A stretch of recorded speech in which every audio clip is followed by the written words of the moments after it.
I news. ప్రపంచం మొత్తం ఇప్పుడు ఒకే మాట జపిస్తోంది, అదే రేర్ ఎర్త్. మన చేతిలోని సెల్ ఫోన్ నుండి అంతరిక్షంలోకి దూసుకువెళ్లే రాకెట్ల వరకు, గ్రీన్ టెక్నాలజీ నుండి లేటెస్ట్ మిసైల్ సిస్టమ్స్ వరకు ప్రతి దానికి అవసరమైన ఆ అద్భుత శక్తి ఈ అరుదైన మూలకాల్లోనే దాగి ఉంది. ఈ 17 లోహాల కోసం చైనా, అమెరికా, భారత్ ప్రతి దేశం తీవ్రంగా పోటీ పడుతోంది. ఎందుకంటే ప్రపంచాన్ని శాసించేది ఈ లోహాలే. మరి దశాబ్దాలుగా మన బీచ్ ఇసుకను ఎగుమతి చేస్తూ అయస్కాంతాలను దిగుమతి చేసుకుంటున్న భారత్ చివరికి ఎందుకు మేల్కొంది? స్వయం స్వావలంబన దిశగా వేస్తున్న ఆ బిగ్ స్టెప్ ఏంటి? చూద్దాం మా ప్రత్యేక కథనంలో.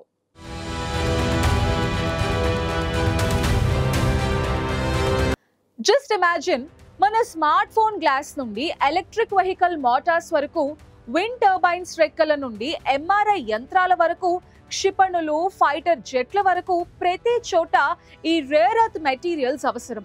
ఈ 17 మూలకాలు, వీటిలో నియోడిమియం ఇప్పటి వరకు కనుగొన్న వాటిలో అత్యంత బలమైన శాశ్వత అయస్కాంతం. యూరోపియం, టెర్బియం స్క్రీన్లకు క్లియర్ కలర్స్ ఇస్తాయి. సెరియం ఎగ్జాస్ట్ గ్యాస్లను శుభ్రం చేస్తుంది. అందుకే వీటికి ఇంత డిమాండ్. ఇవి కేవలం మెటల్స్ కాదు, ఇవి ఫ్యూచర్ టెక్నాలజీకి కావలసిన బ్యాక్ బోన్.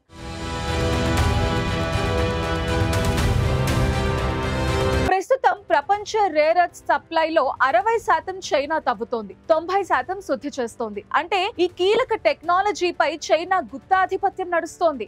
దీని పవర్ ని ప్రపంచం 2010లోనే చూసింది. జపాన్ తో గొడవ జరిగినప్పుడు చైనా ఎగుమతులను నిలిపివేసింది. వారాల్లోనే ధరలు 500% పెరిగాయి. కార్ల ఫ్యాక్టరీలు ఆగిపోవాల్సిన పరిస్థితి వచ్చింది. ఈ గుత్తాధిపత్యాన్ని అడ్డుకోవాలంటే ఇండియా ఈ రంగంలో సెల్ఫ్ రిలయన్స్ సాధించడం చాలా ఇంపార్టెంట్. ఎట్టకేలకు భారత్ సవాల్ను సీరియస్ గా తీసుకుంది. ఒడిశా, కేరళ, తమిళనాడు తీరాల వెంబడి మనకు మోనోజైట్ బీచ్ ఇసుక రూపంలో ప్రపంచ రేర్ ఎర్త్ డిపాజిట్స్ లో 1% ఉంది. కానీ మనం దశాబ్దాలుగా దీనిని ఎగుమతి చేసి శుద్ధి చేసిన అయస్కాంతాలను 10 రెట్ల ధరకు తిరిగి దిగుమతి చేసుకుంటున్నాం. ఈ మిస్టేక్ ని కరెక్ట్ చేస్తూ November 27న కేంద్రం ఒక హిస్టారిక్ డెసిషన్ తీసుకుంది. అధిక పనితీరు గల రేర్ ఎర్త్ అయస్కాంతాల తయారీ కోసం ఏకంగా 7,280 కోట్ల ప్రోడక్ట్ రిలేటెడ్ ప్రోత్సాహక పథకం ప్రకటించింది. ముఖ్యంగా విద్యుత్ వాహనాలు, విండ్ టర్బైన్స్ కు అవసరమైన నియోడైమియం బోరాన్ అయస్కాంతాల ప్లాంట్ కి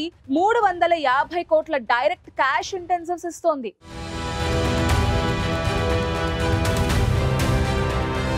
స్వయం స్వావలంబన దిశగా భారత్ ఇప్పుడు అడుగులు వేస్తోంది. ప్రపంచంలో 3వ అతిపెద్ద రేర్ ఎర్త్ డిపాజిట్స్ కలిగిన ఆస్ట్రేలియాతో కూడా జట్టు కడుతోంది. రేర్ ఎర్త్ మెటీరియల్స్ నుండి అయస్కాంతాలుగా మార్చే వాల్యూ చైన్ లో పూర్తి నియంత్రణ సాధించడమే భారత్ లక్ష్యం. ఈ పవర్ఫుల్ మెటల్స్ కంట్రోల్ భవిష్యత్తులో మన ఆర్థిక రక్షణ సెక్యూరిటీని డిసైడ్ చేస్తాయి.